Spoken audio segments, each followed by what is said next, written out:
Hello and welcome to Radio Abundance. I'm your host. I'm Steve Boyle, the Executive Director of YIMBY Democrats for America. We are on location in studio in Los Angeles today with two Radio Abundance Los Angeles co-hosts. I am here with Alex Melendrez, a longtime activist with YIMBY Action. He founded YIMBY Latino and was a DNC delegate for the 2024 election. Hey, Alex. Happy to be here. I am also with Zenon Ulyate Crow. Zenon, likewise a young activist with YIMBY Los Angeles, the West Side Young Democrats, now Abundance Network's Abundant Santa Monica. And Zenon was the youngest commissioner in Santa Cruz's history. Yes, thank you so much. Welcome to Radio Abundance. And speaking of young folks, we got a young folk here. Well, I'm still young. I feel old with these guys. Yeah. I felt old learning about your age the other day. I knew you were, when you were first elected, I think you were one of the youngest elected officials ever in the U.S. I think age 22. You've been the mayor of Stockton. You are now running for the lieutenant governor of California. I have even for politicians, even young politicians, I have a certain vision in my head that they're a little older. And then we were hanging out the other day, championing SB 79 in Sacramento. You had more to say to championing that. I basically walked up to them. Like I said, I'm Steve Boyle with YIMBY Democrats, and I approve. But a friend of mine was there who said you went to college together, and he and I went to high school together. So that bummed me out because with imposter syndrome. Speaking of imposter, Michael Tubbs, thank you for joining us on Radio Abundance. Thank you so much for having me. No, it's fantastic to be here. Why are you running for lieutenant governor? Lieutenant governor in California in this moment is a position that requires leadership, right? The job has very particular things you're responsible for. You're on the UC and CSU board, one of the only people in the state on both. And what people don't know, particularly for this conversation, is that both the UC and CSU can build by right. In the same way they build buildings and departments, they could build housing. They could build more student housing. As you probably know, going to UC Santa Cruz, they could, but also build more workforce housing. And the lieutenant governor also sits on the state lands commission and is responsible for being a good steward of our environment, but also making sure we're being thoughtful about when it is appropriate to actually build more housing. And then beyond that, it's just an incredible bully platform. It's the second highest elected official in the fourth largest economy in the world, an economy that we know isn't working for everyone, an economy that we know isn't building enough housing for everyone. So just felt like the right opportunity to make an impact on the issues I care about and to make sure that California remains sort of a beacon of what a multiracial democracy could look like or what a society that's moving forward, not looking towards the past for inspiration, but looking at the future, embracing innovation and figuring out how do you make sure we all do well. And it was just an amazing opportunity, so I'm excited to be in the race. So you begin with an interesting thread, right? Because we'll of course talk about policies around housing and YIMBYism and abundance in California, and basically how to make it possible for people to build, the private market, citizens, community developers, anybody to build, and governments included. And speaking of governments, you've mentioned as lieutenant governor, you would have land and permission, which are two of the hardest things to build. So if you did become lieutenant governor, what would you want to do with that land? I'm going to be the most annoying regent of all time. Yeah. Insofar as I think, we have to leverage the thousands of acres of the UC and CSU system. And the real need, we know that students need housing, that janitors need housing, that adjunct faculty needs housing, that the people who work at university need housing, and really making it a priority for that system to build. It's not a 10-year project. It's not a 20-year project. It's a necessity, and not just because I love housing, but because there's a real need that throughout our system, from the UC level to the CSU level, even the community college level, the biggest need is housing and student housing. You have people taking longer to graduate because they can't find housing. You have people not graduating because they can't find housing. You have people graduating while living in cars or couch surfing because they can't find housing. So that's a manageable problem, a worthy problem, and one that I will use the bully pulpit in the position of trustee to really push and advocate for, because my experience in government has taught me nothing just happens and nothing happens easily. Yeah. You always have to push. You always have to get on people's nerves. You always have to be annoying. But that's the only way anything, particularly important things, get done. And I'll put some numbers to that as well. In the UC, 7% of students are currently experiencing homelessness.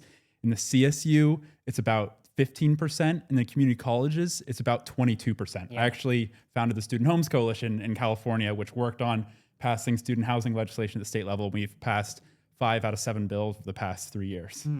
Well, thank you for your work. Amazing.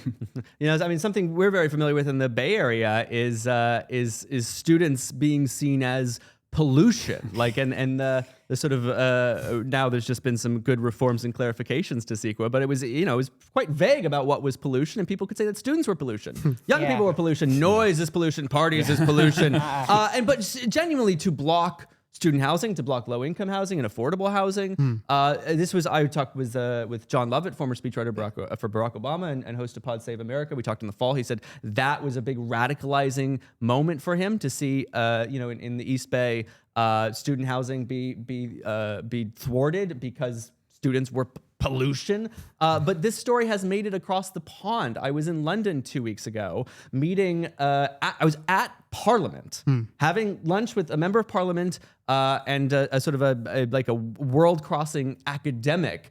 And the academic, a guy named Alain Berthaud, started to, we were just telling stories of NIMBYism around the world, and was talking about students not being able to, us not being able to build student housing in California. So it is legendary, this failure and betrayal, and excited that you might take a stab at fixing it. Yes, sir.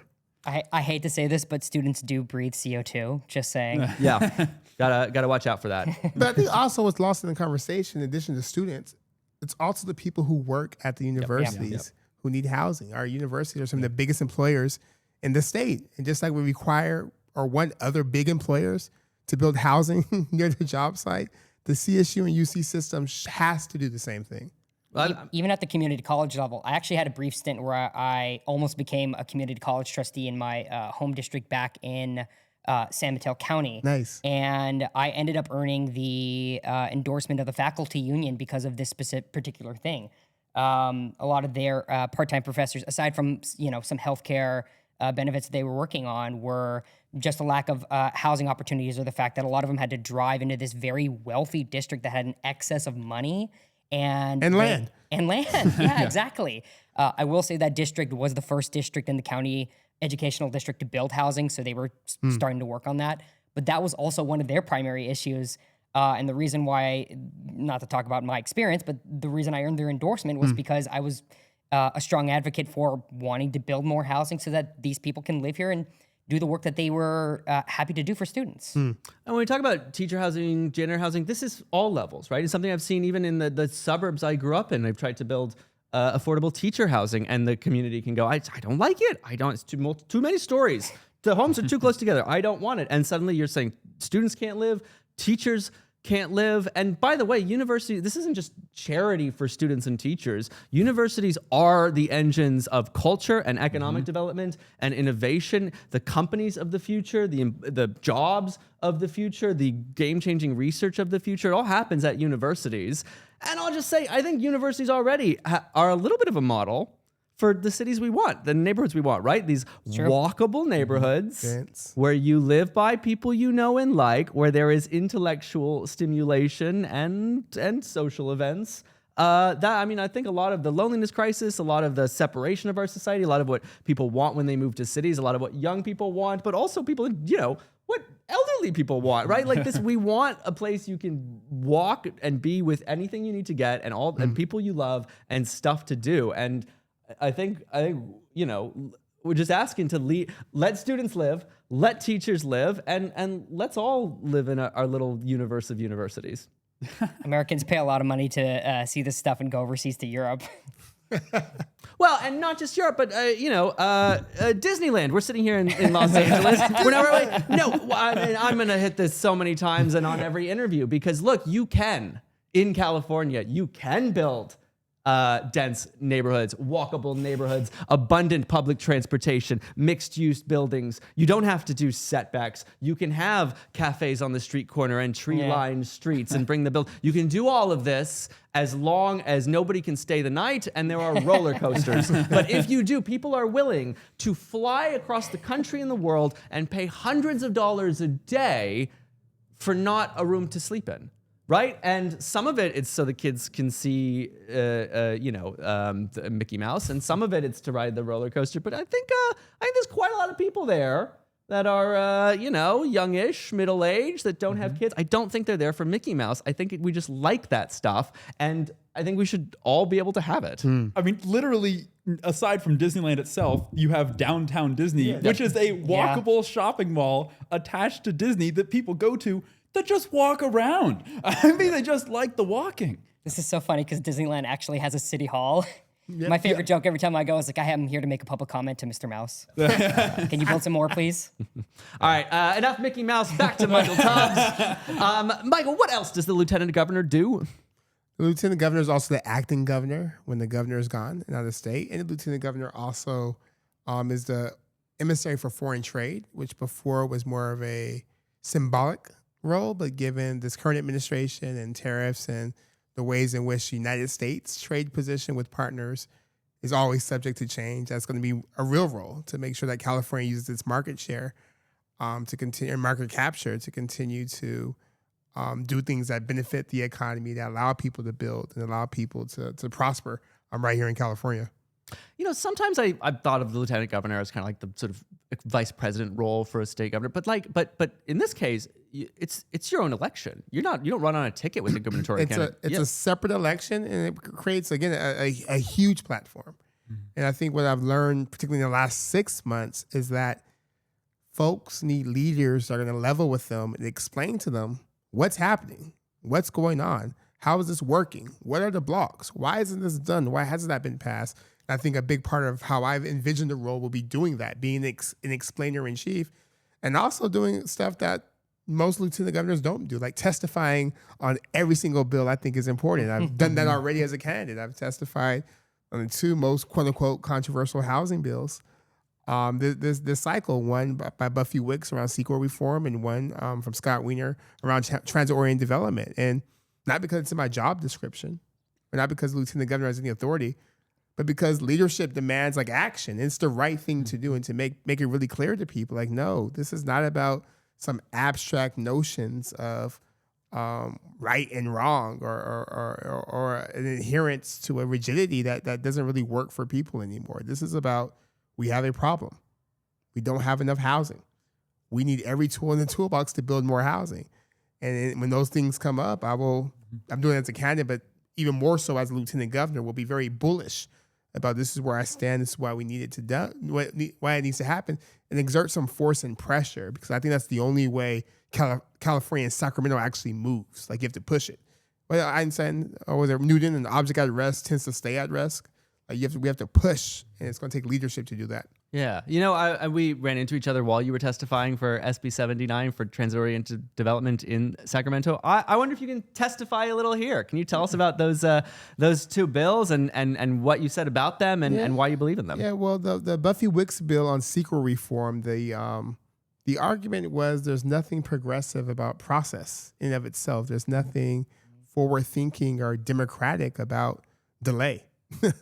There's nothing enlightened about not getting the thing done. And we know that nothing is sacrosanct, at least in my view. Like, nothing is untouchable. And CEQA has its uses. CEQA is not altogether terrible, but we do know that CEQA has been used and weaponized in a terrible way as it comes to delaying and denying the ability to build housing. So Buffy's bill was a simple one. It was like, for things that have infill projects that have already gone through the CEQA process, through the general plan, that land doesn't have to go through the CEQA process again for another project. Basically, if the squirrels are going to be okay in the general plan, they'll be okay again in the same land that's already been looked at. It's like, why be redundant? Particularly with the fact that we have a crisis, particularly that we don't have enough housing. And then Scott Wiener's bill is around transit-oriented development. And it's simply that we know that our transit systems need ridership. We know that LA, the Bay Area, et cetera, that we need more people to ride these public utilities, which are our transportations, A. B, we know that transit-oriented development provides opportunity for a lot of infill, dense, and multi-level housing, right? Mm-hmm.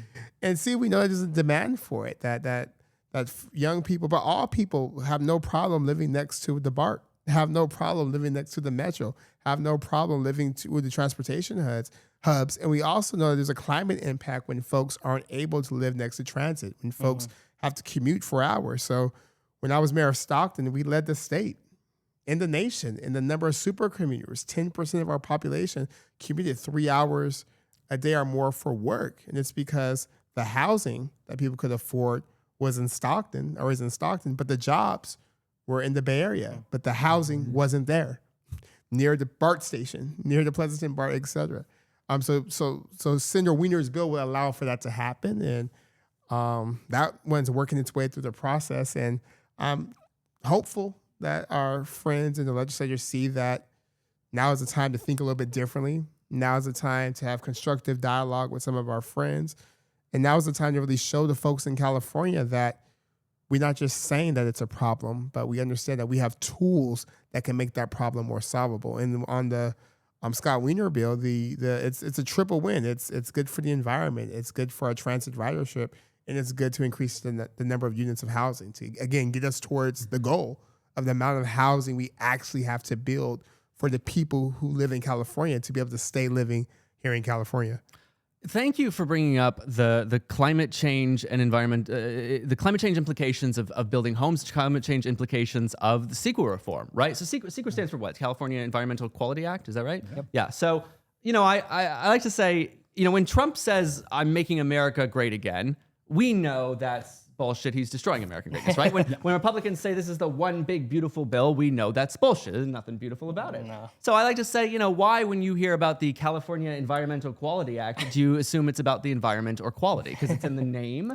I really, to our own side, of people who I feel like a lot of why we come to this movement, why we come to abundance, is because we grow up as progressives wanting to fight climate change, seeing this existential threat, this planetary emergency, and all the intransigence and denial on the right that is poisoning our world and holding us back from thriving in the atmosphere we deserve. And so I say, how dare you, Democrats, say that climate change is a planetary emergency and let climate change deniers in Texas lap us on building green energy? How dare you say that climate change is perhaps the most important issue in the world, but also make sure that people can't live where they can walk to work and to each other. They have to live 3 hours away and commute by gasoline and plastic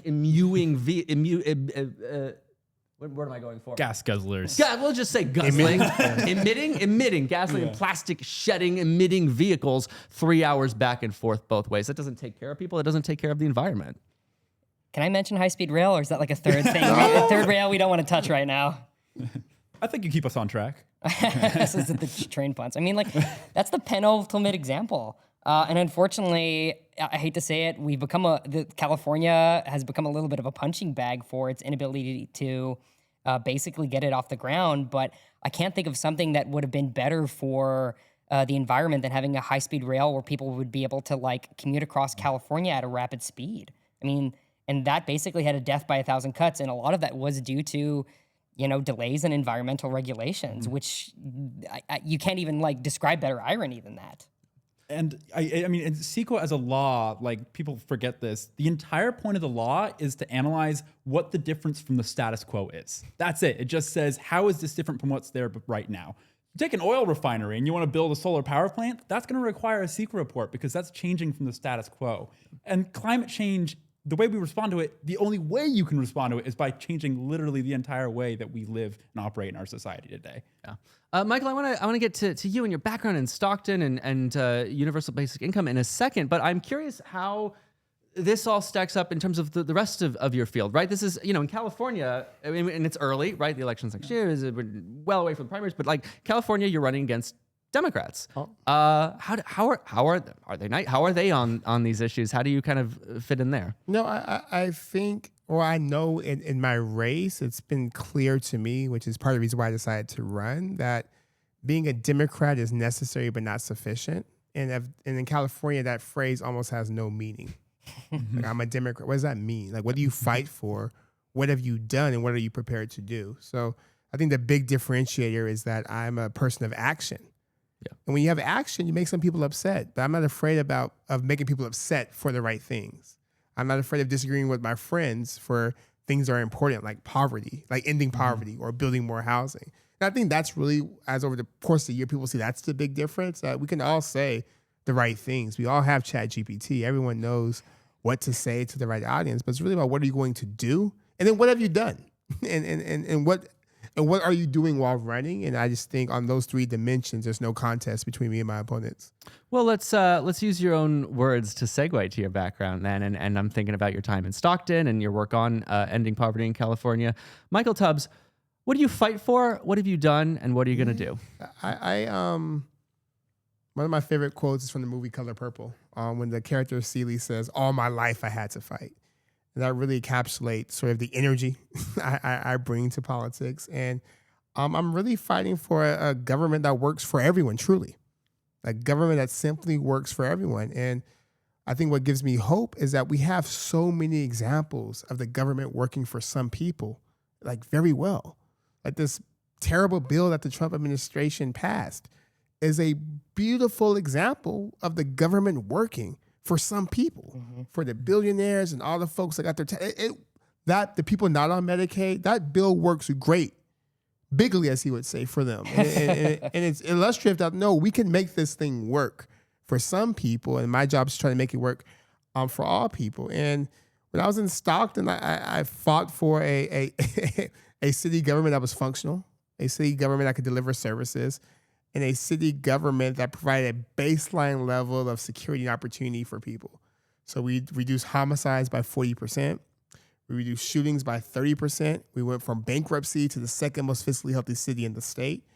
We created a universal scholarship program. So even to this day, every single kid who graduates with a 2.0 is guaranteed a scholarship to a trade school. If they want to be a beautician or a welder or a barber, a 2-year school, or a 4-year school, with the idea being Stockton is number 99 in the top 100 cities in terms of college attainment. So the idea being to grow our economy, we have to let our young people know there's an expectation for you to do something after high school, but we're also gonna give you the resources to do it. Did the first guaranteed income program in the country while mayor in Stockton, primarily because just obsessed with this idea that in a country, in a state that has so much wealth, the state that has so much creativity, the state that's the 4th largest economy in the world, why are so many people poor? Why is poverty so pervasive? Why are so many people unsheltered? And why are we okay with that? And the idea was just, let's test something. Let's test and see if a small amount of cash provides enough of a shock absorber to allow people to deal with financial volatility, and also allow people to actually build a foundation, to buy a floor, buy boots, and then buy straps they can pull themselves up with. And since being mayor and council person, I've continued that fight with End Poverty in California, where I've gone up and down the state in communities, listening to folks, and again, trying to figure out why is it in a state so liberal, in a state that creates everything from the technology we use to the food we eat to the culture we consume, are so many people who are powering the state poor, or so many people who are working themselves literally to death, can't afford housing. And what's the mismatch between our rhetoric and what we do?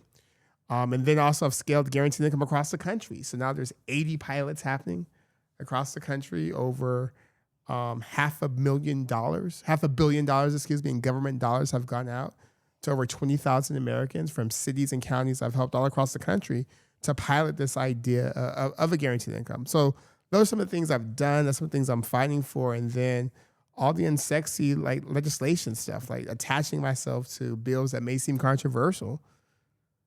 And maybe that's why sometimes I get in trouble. It don't seem controversial to me. It's like, this is like common as very simple, actually. This is not complicated, like build more housing.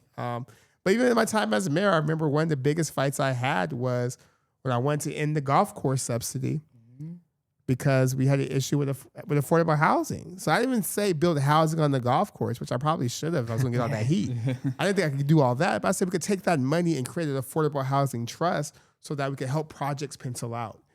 We streamlined the permit center. We built more units in the 4 years I was mayor than in any time pre-2008, Great Recession. And a lot of it was just having an orientation towards yes. And not letting, and projects would sometimes almost die at the council, and I would call the developers and the unions into my office, and we would negotiate there and be like, no, this is too important. We need this downtown project, and we need it to be mixed use, and we do need some affordable units. Let's figure out a number we can get to that everyone, and no one walked away hella happy all the time, but everyone walked away feeling like, okay, the project's not dead. There's something happening. So that's some of the things I fight for. There's some things I plan to fight for.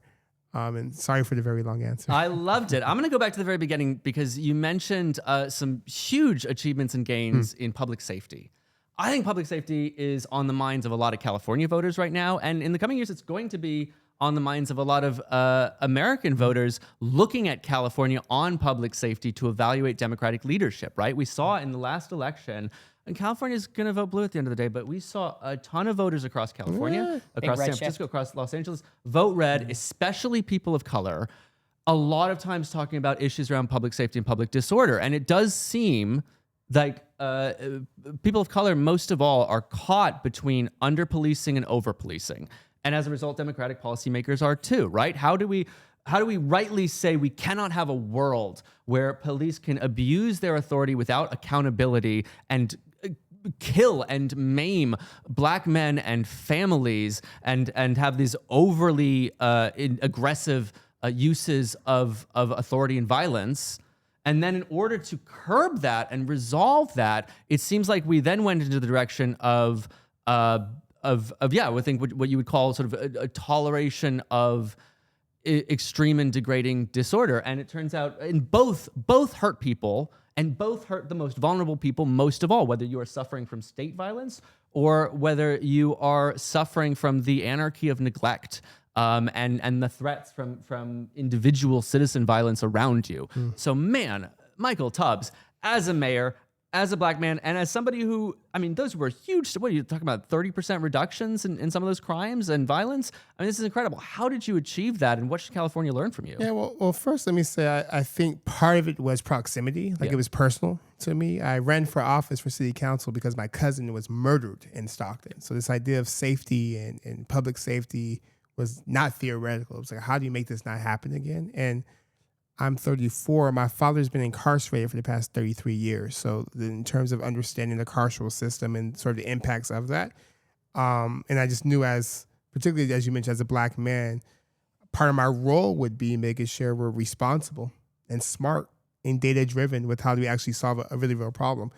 And I think the biggest insight I had was from doing ride-alongs with my police officers and realizing that they were called upon to do so many things that they're not trained to do. I spent 10 hours on my first ride-along, and in the course of 10 hours, we were therapists, we were relationship counselors, we were parents trying to help kids get to school, we were a job program, as someone called us because someone stole $5 worth of earrings from the thrift store. We were mediators, and then we were we were detectives because we came to someone was shot, but we got there after the shooting, right? So we were detectives, and I was like, oh my gosh, you're called upon we were mental health clinicians. Like, I was like, this very rarely you get to do police work. Like, you're doing all these other things, and that's frustrating because A, you don't have the training for it, so you're frustrated. B, the public's frustrated because we're not getting the results we want to see on these other issues, and you can't really focus on what I define as actual police work. So with that insight, I was like, okay, how do we make sure that A, we don't use police for everything, but we actually have other tools in our toolbox to deal with other problems. Like, you don't use a hammer for what a wrench does. You don't use a screwdriver for what a hammer does. Yeah, we use police officers for everything, and that's just not what they're supposed to do or what they're good at. So we invested in, we were one of the first cities in the state to do the alternatives to police response for mental health. Because what we found, we had a huge problem with officer-involved shootings. And my brilliant police chief, Eric Jones, we looked at the data and we felt like, oh my gosh, 70% of the folks who have been shot, often fatally by our police department, had a mental illness. They were in psychosis. They were schizophrenic. They were bipolar, which doesn't mean they weren't a threat or there wasn't real fear, but it does mean that our officers weren't trained to be mental health professionals. And what they saw was what they were trained to see, a threat that needed to be neutralized. So we overhauled our training of that, but then we also partnered with our hospital systems to provide first responders who are social workers and mental health clinicians who go out before police and try to defuse situations. And then if they can't, and there's a real violent threat, then officers come in. And we led the state in a decline in officer-involved shootings in 2019. In part because of that work, we looked at the data around shootings and we treated gun violence as a public health issue and said that we know what? Shootings don't happen everywhere in the city. They happen in very particular parts of the city that oftentimes have no access to transit, no jobs, opportunity, legacies, the redlining, the list goes on. And we're like, of the city of 320,000 people, it was 84 guys who were most likely to be the victims and perpetrators of violent crime at any time, meaning that it's hard to devise a solution for 300,000 people.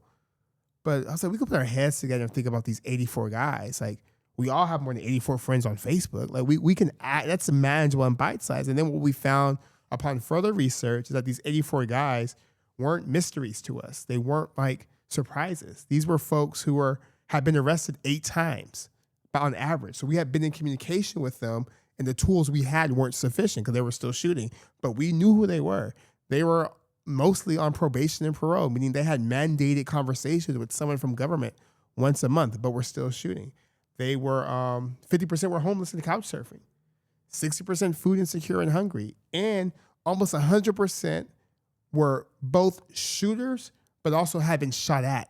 That it conflated the narrative that they were perpetrators, but they were also victims too, and just really thinking very clearly around, okay, what are the services and opportunities folks need, and then giving folks that chance and saying, well, hey, look, we know life sucks. We know things aren't fair. We understand that. And here's opportunity.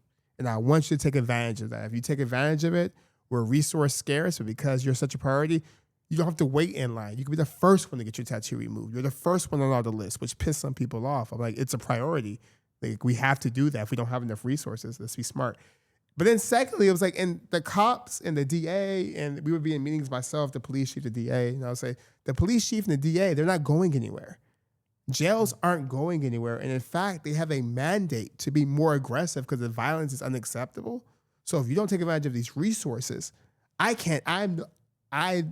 no longer can help you. I'm saying I need. So it was that messaging and consistency. I think that helped in being very data driven, but also, and I think this goes with all the work overall, it was just being very comfortable with saying the status quo isn't working. And because it doesn't work, as a leader, I have a responsibility to make it better, which might mean challenging convention, which might mean taking some risk, which might mean pushing back on the thinking because that got us to this point, because the thinking that created the problem is not going to be the thinking that solved the problem. And in that case, the thinking was lock everyone up. But y'all, we tried that. So maybe that's not the solution. Maybe there's other things we can do. And what we saw is that not everyone changed. Not everyone took advantage, but 40% reduction in back-to-back years to date, the only 2 years this century that Stockton has had less than 40 homicides was 2018 and 2019. That it worked, but it was a lot of work. So, Steve, can I jump in? Yes, you may. So one of the reasons I actually became a big fan of yours in this particular arena is because you always seem to focus, even what you were just saying now, you tended to focus on outcome-based solutions. How do we get the most efficient policy to impact the most amount of people, and how can we be like as effective as possible? And I feel like this actually ties into the YIMBY Democrats of America pretty well. The focus on anti-poverty, the efforts to provide like a future and a vision for America that it focuses on an affordable living space where everybody can have their own economic development to leave poverty basically can be found in the most outcome-driven solutions.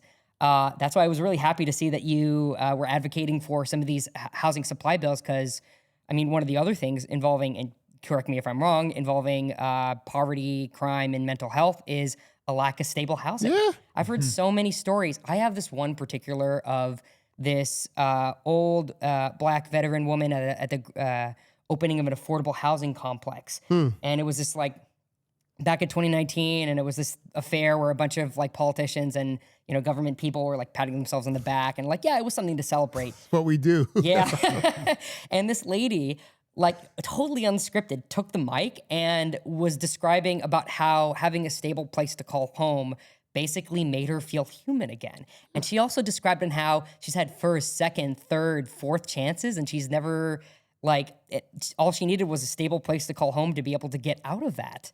And that's basically one of the visions I feel like we can provide with more, housing abundance in America, and how I feel like that ties in with a lot of the anti-poverty work you've done.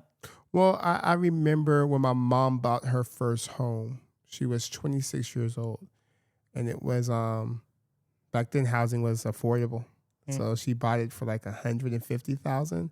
Wasn't huge. It was a 3-bedroom, 2-bathroom in Stockton, and we watched it be built from the ground up. So we'd drive by it every day, and she would talk to the contractor and just seeing sort of the pride and like the sense of not just somebodyness, but the sense of I'm part of community.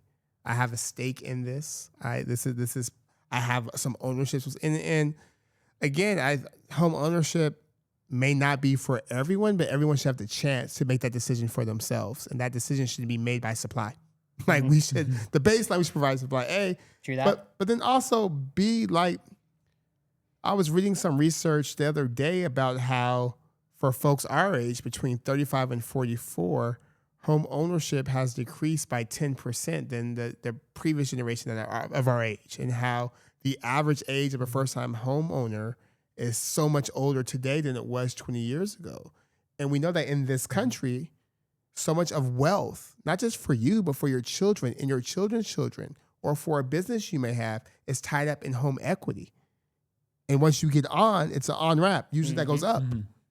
But if you can never get on the ramp, you have no, it's like a game being played and you can't even get in.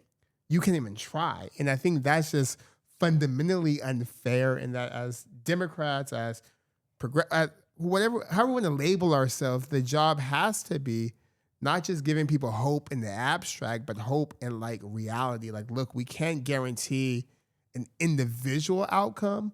We can work towards some policy outcomes, and hopefully you will have an opportunity to own a house, or hell, before that, an opportunity to afford rent, an opportunity to stay in California. And I'll be quiet after this, but I think my biggest fear is that if we don't get as serious, and you all are serious, if elected leaders don't get as serious as you all in the next decade, with all the changes and disruptions that are going to happen in this economy, that California won't lead, because the leaders will have to go and move to Texas and move to Florida and move to Nevada and move to all these places we say we're better in. But to your point earlier, it's places where a recent college grad can afford housing, that a recent married person with a kid can buy a house with a little bit of space. And I think oftentimes our policymakers are so divorced from that experience because they own their homes. They've owned their homes for the last time. They remember when a down payment was $20,000. Like their point of reference is a world that no longer exists. And I think it's our job to speak truth to power and push us to like create those realities now for us and for our generation. You know, we will talk in a moment about some of those big economic shifts that are coming. I'm very interested to learn more about how you evaluate your experiments with guaranteed income, what you've learned from scholarships since, how you think about it as a policy matter. And of course, that's going to have a lot of relationship to what might come from artificial intelligence, which is unpredictable, but there are scenarios in which guaranteed income becomes much more relevant much more quickly. But I do want to, while we're on this topic of housing and your background, some of the stories you've told about your childhood, and the stirring eloquence with which you've talked about how scarcity impoverishes and immiserates people, right? It prevents people, families, entire cultures from building wealth and changing the trajectory of their families. It takes people who have jobs but are precarious and sends them to the street. And once you're on the street, it's very tough to pull yourself back up, right? We know that in scarcity, people who are vulnerable and marginalized are the first to lose out in that auction-like bidding war that takes place for those scarce, few available resources. But how? When you talk to, I'll call it your community, when you talk to other Black men, Black families, and a community that has suffered from urban renewal and displacement and erasure and obliteration and is afraid that that cycle is continuing and repeating with corporate development and that new supply will not be for them, but to the eradication of them. How do you have conversations about gentrification, housing, supply, construction with Black folks? Yeah, I think it starts with just being real, and that gentrification is real. Like, it has happened. It is happening. It does happen, and it does disproportionately impact Black people. I think it also takes this understanding of history, of how sort of it hasn't been 300 years. It's been, 50 years since the Fair Housing Act? It hasn't been a long time where which Black people and other minorities have actually even been able to participate in a housing market that wasn't, and even in that participation, still have to deal with redlining and still have to deal with being denied loans at 2-3 times the rates of other homeowners with the same credit scores, still having their properties appraised lower when they're ready to sell. So I think it's a conversation that has to be multi-layered and multi-dimensional to really get to the totality of the issue. So I think that's one thing. I think on the gentrification front, part of why gentrification happens though is because there is a lack of supply. like the part of the issues we have with gentrification is that even if your home or grandma's home accrues so much value and you sell your South LA home for $1.3 million, you make some money off it. That's still not enough for you to buy another house in the community because there's not enough supply. That's still not, you'll make some money, but then you'll have to leave and move. So I think part of it is thinking through a multi-layer solution that supply has to be a part of, so that there's a place for that capital to go in community if folks choose to make money off their house, as they have a right to, but want to stay nearby to where they are. And I think when I was mayor, I would always talk about how, and I could be wrong on this, but it seemed like the assumption of gentrification is that this land is more valuable if you're no longer there. that the land has value detached from you, and as soon as you go, we could bring the value up. And I was always interested in saying, no, like, let's get nice things. Let's bring in coffee shops. Let's bring in let's bring in all those things.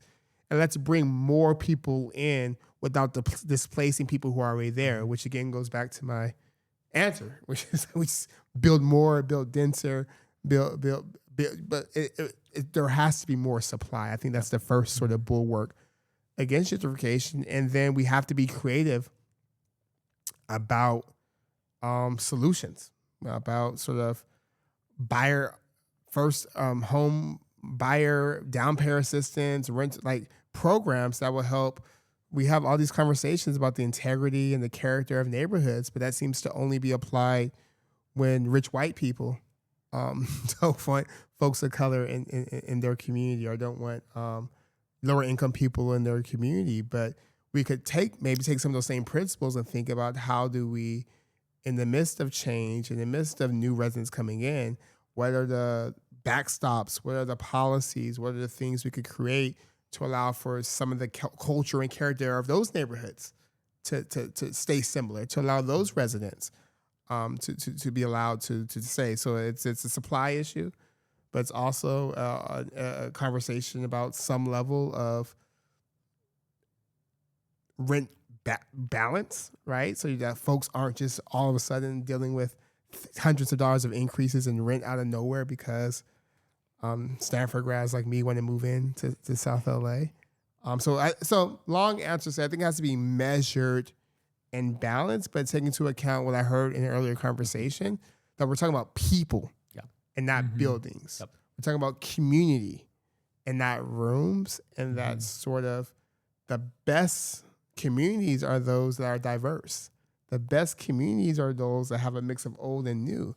The best communities aren't those that go through rapid change and rapid like facelifts. Like that's not that's not. And I think what draws people to certain communities is the history, is the culture, is the people, is the food, and the prices. Yeah, no, I mean, at the risk of being reductive and corporate, diversity is an amenity. It is nice to be around culture and history and new things and interesting people. And I think your framing here around like we can have nice things, but also like you can have nice things is really important. That idea that it isn't a choice between preserving in amber while they slightly decay these cultural neighborhoods and freezing them versus sweeping them up for the white people.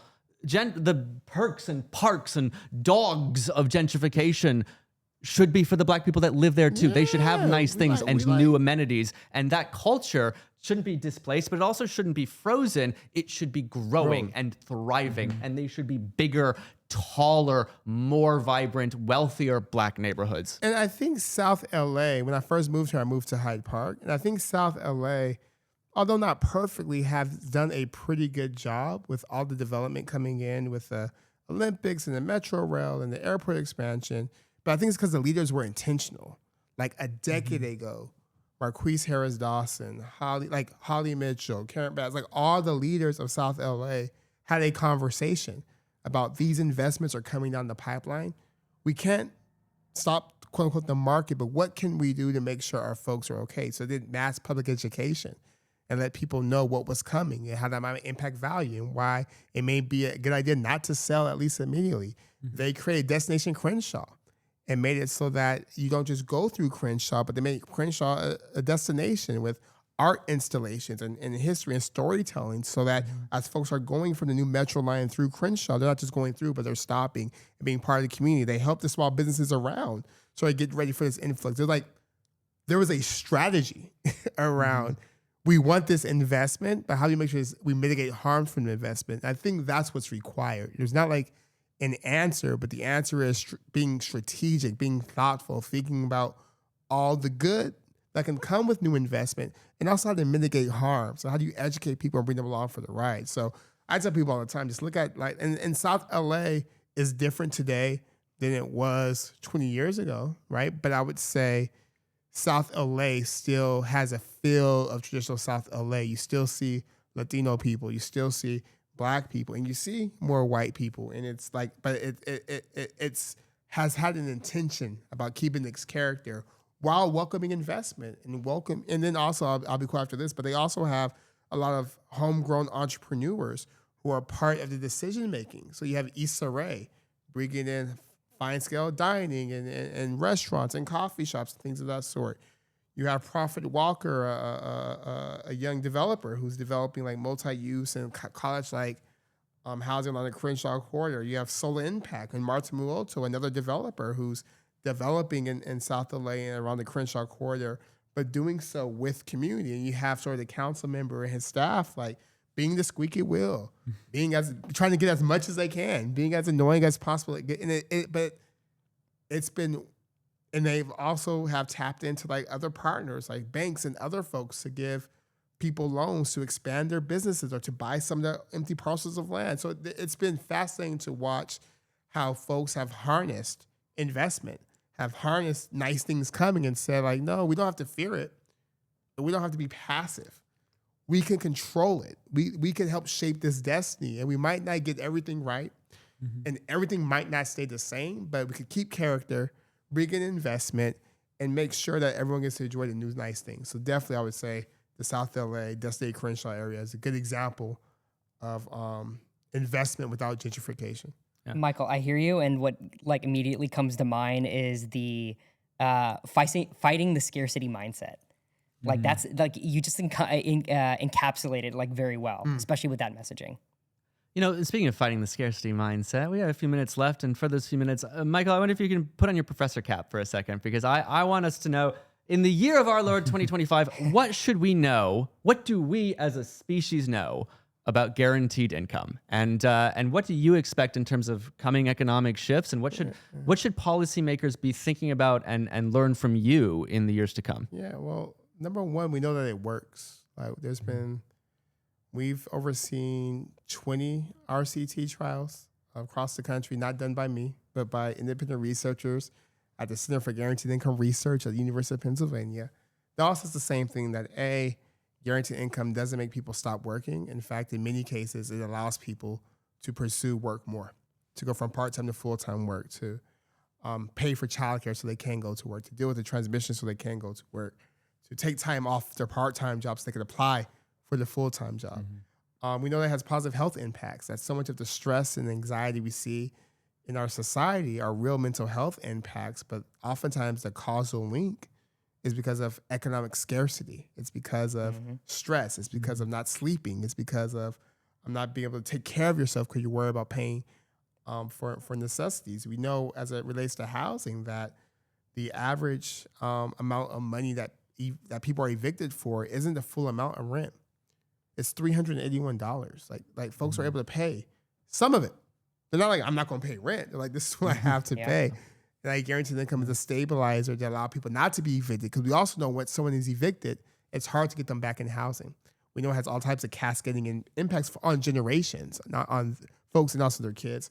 And we also know that a guaranteed income is not a panacea for everything. It can't solve for every issue, but it can solve for the issue of lack of cash and for folks just seeing a floor and a foundation. And we did a large-scale experiment in this country during COVID with the child tax credit, where in 1 year, 90% of the kids in this country qualified, and we cut child poverty in half in 1 year. So it's also doable. And the country didn't change. And this is at a time when like people were protesting the Capitol, like protesting elections, like doing insurrections, but not a single person burned their stimulus check or their child tax credit.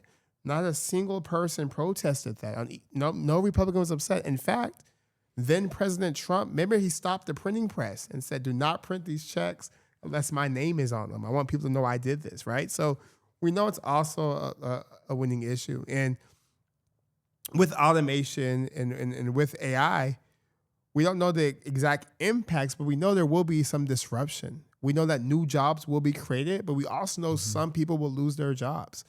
And what's interesting about it is that the research tells us that the types of folks who are going to lose their jobs aren't the people, but in addition to call centers, it's going to be white collar workers. It's going to be entry-level accountants, entry-level lawyers, entry-level folks who have professional jobs, who went to good schools, who went to college and got the degree. And we're going to have some sort of floor to allow folks to transition to the new jobs that are created, to allow folks to stabilize and to allow folks to get those early job experience, number one. And then number two, I think in addition to universal basic income, part of the conversation I want to have, particularly as Lieutenant Governor, is what does universal basic capital look like? Given that these language models are valuable because of our data, given that social media is valuable because of our data, how do we own a piece of that so that it compounds and grows? And then we all have a stake in the success, and we all have a stake when things go well. And whether it's a fund similar to like just like in Alaska, they have the permanent fund based off oil because that's their oil. Right. In California, our oil is tech, it's innovation, it's data, it's AI, it's the future. And we have to have a conversation about how do we make sure everyone gets a piece so that folks are able to transition, thrive, and benefit from, again, what they're giving value, what they are making valuable with their decisions, with their questions, with their pictures, with their uses. Like, they're all data companies at the end of the day. And that data is ours. I love that, right? I mean, that idea that our oil is us, right? It's our words and our emotions and our attention. And when the stock market goes up, when companies boom, when they hire people, create jobs, the oil that is running them, the thing that they are selling is your attention, and we should make a little bit from our attention. Just a little bit. Just a little bit. Michael, it has been such an honor to hang out with you today, get to know you a little bit, and hear about your work in lifting people up, right? And that's lifting people up with guaranteed income and brazen innovative early experiments in that you saw through and continue to see through.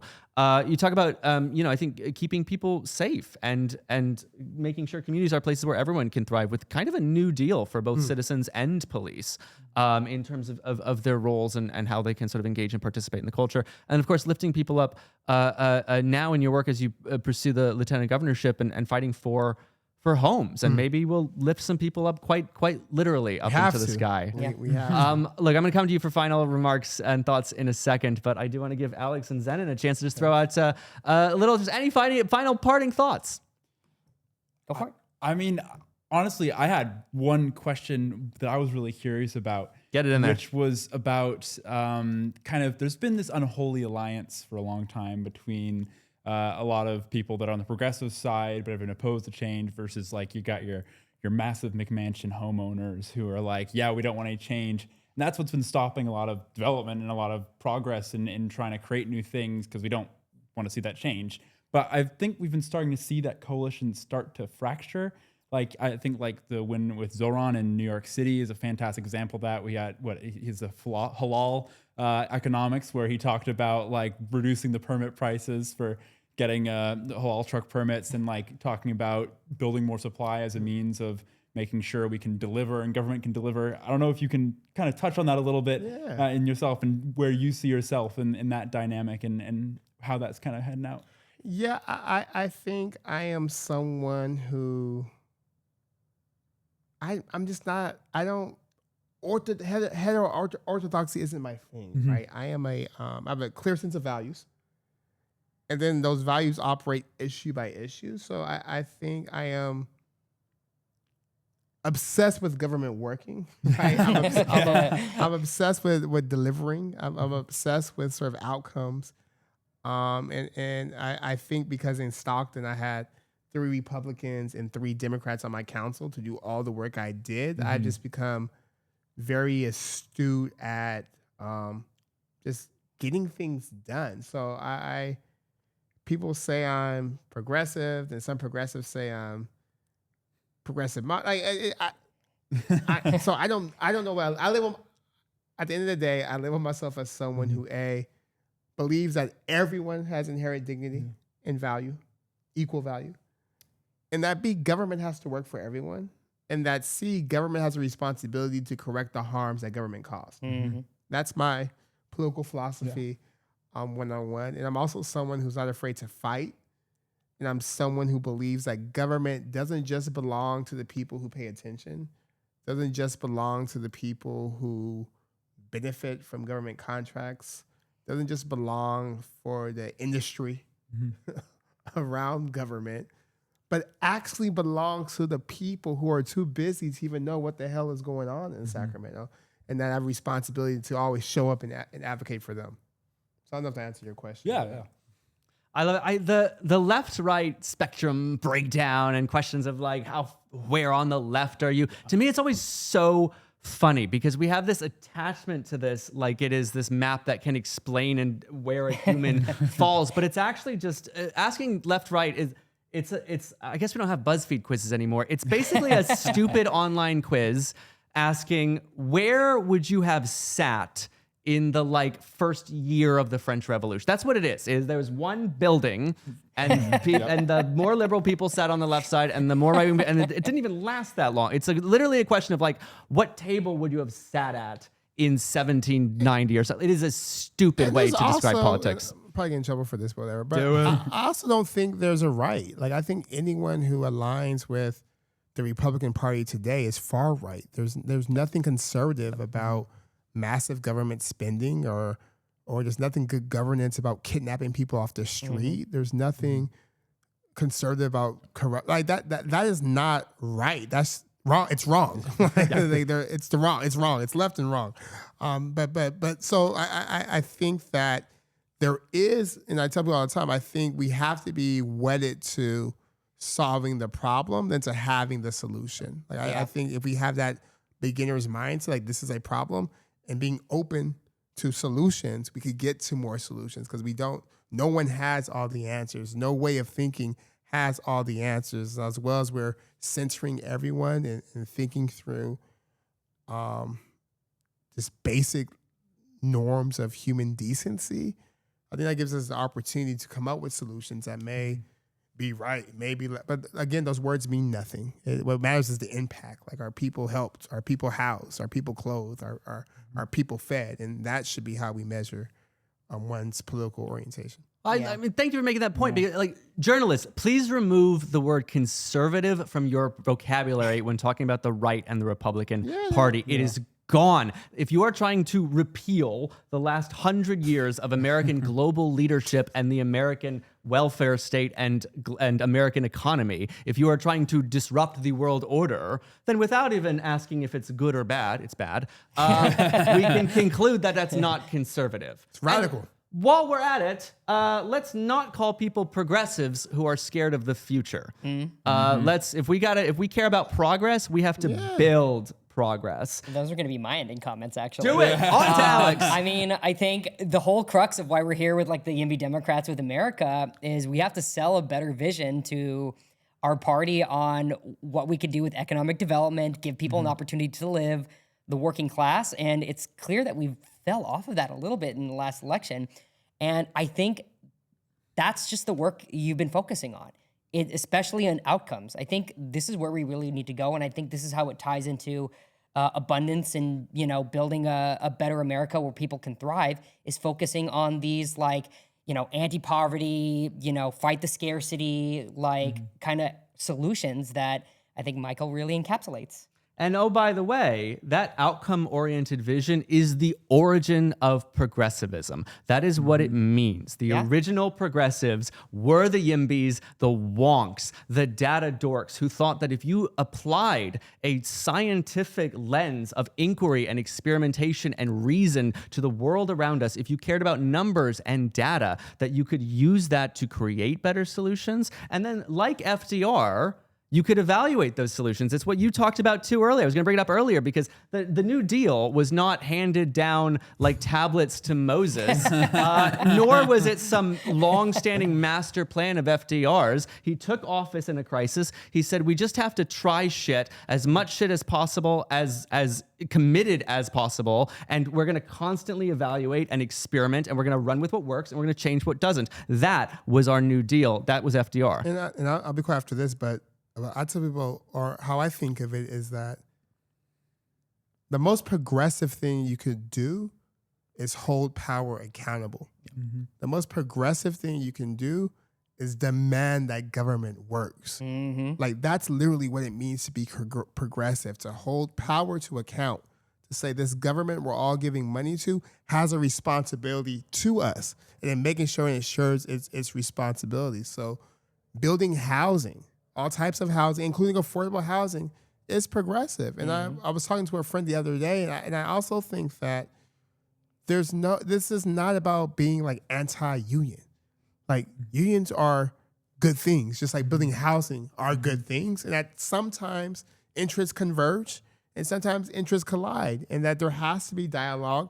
Sometimes there'll be some conflict, but that doesn't mean the project's lost. That doesn't mean like there's no alignment anywhere. It means that we have to come to grips with the fact that in California, we have unions, and union wages are good things. And we also have to come to grips with the fact that in California, we need more housing, and a lot more housing. And in fact, it's better for unions when there's more housing because there's more jobs that are created. So I think, to your point, it's just pausing a little bit and really disentangling and let everyone see the whole picture. Like, this is what we're trying to get to. This is our goals. This is what we stand for. And this is how we get there. And I think our job is to paint a vision that's big enough where everyone sees themselves in it, even if the role isn't exactly the same as it's always been, because change is also part of life, part of government. It's a constant, particularly in the times we live in.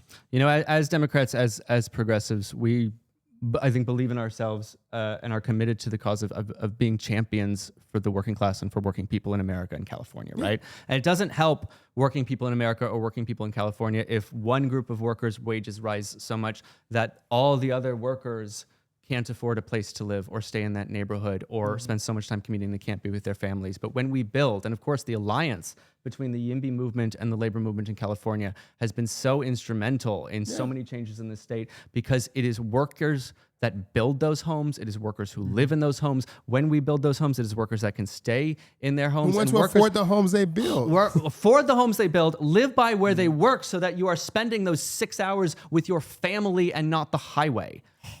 Michael, you have a verbal tick, which I'm sure you're aware of, but you've said it at least 3 times here. You've said, "I'll be quiet after this," and I'm sure you learned that somewhere. I'm sure you had to learn that, and I don't know if that was just growing up as a young black man in America. I don't know if that was a family member who told you that. I don't know if it was your campaign team who said, "Man, keep it short for the clip,"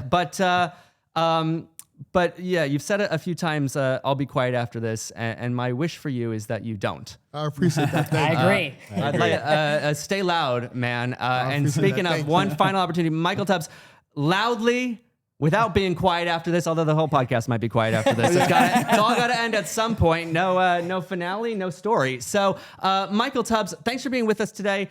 Man, what thoughts do you want to leave us with, and how do we follow you and your campaign for Lieutenant Governor, and how do we support you? You can follow me at Michael D. Tubbs on Instagram, on X, and I think I just created a TikTok recently, and it's at Michael D. Tubbs. Really excited about that.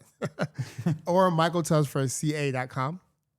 You can sign up for updates. You can donate. You can volunteer. You can send your policy ideas. And the last comment I'll make is this, that given everything that's happening nationally, California is even more important. And that the alternative to MAGA can't be unaffordability. It can't be an inability to build anything. It can't be homelessness. That as folks are looking for an alternative to Trumpism, California has the opportunity, but we have to lead. And not just in words, but in action. So in this moment, our state has to be very clear-eyed, very resolute, and very determined to begin to solve the issues we face, number one being housing and housing insecurity. And that's require all of us to think differently. It's going to require leadership. And that's why I'm running for Lieutenant Governor, is that I am prepared, excited, and willing to help exert the leadership necessary to move California from the state of inertia to a state of progress. And meaning that progress is happening all around California government. From the tech, like everything else around it seems to be moving quickly and pivoting and responding to the times. And Californians deserve a government that's also as nimble, as creative, as innovative, as forward-thinking, as future-embracing as the sectors that power its economy are. And that's the only way we defeat MAGA once and for all. It's not just providing a vision, but a reality where folks are like, well, wow, I want to live in California. They have all this liberal stuff. It works. It's clean. It's safe. I can afford to live there. It's fun. There's things to do. It's diverse. But we have to make that vision a reality, and we can do it. And that's why I'm excited to be running. The eyes of the world are on us. And I do believe you're 100% right. What we do here and what we do now and soon is going to decide the fate of America, and therefore the fate of world history, I think, for quite a while to come. Yeah, not hyperbolic at all. Seriously. So let's go do it. Let's do it. Michael Tubbs, let's build California, build America, defeat fascism. Michael Tubbs, thank you so much for joining us today on Radio Abundance. For Zenon Ollier-Crow and Alex Melendrez, I am Steve Boyle. Thank you for joining us on Radio Abundance, live in Los Angeles, and we'll see you next time. Thanks, everybody.